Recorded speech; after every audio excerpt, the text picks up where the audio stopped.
গত 2 দিন ধরে আমরা গোলাপজাম খাবো এই চিন্তা ভাবনা করছিলাম, কিন্তু রোজার বাজারে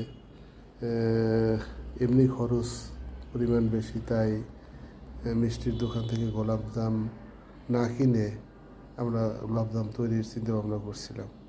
তো সর্বশেষ গোলাপজাম হবে কি হবে না এটা নিয়ে একটা চিন্তায় ছিলাম, তাই আমরা ম্যানুফ্যাকচারটা ভিডিও করিনি। সর্বশেষ পর্যায়ে আমরা গোলাপজাম তৈরি করে ফেলেছি। অবশেষে গোলাপজামগুলো আমরা ভিজিয়ে রেখেছি শিরার ভিতরে।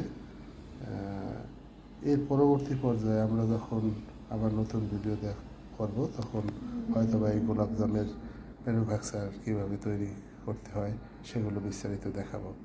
তো ভিউয়ার সবাইকে সালাম, ধন্যবাদ। আসসালামু আলাইকুম রহমতুল্লাহ।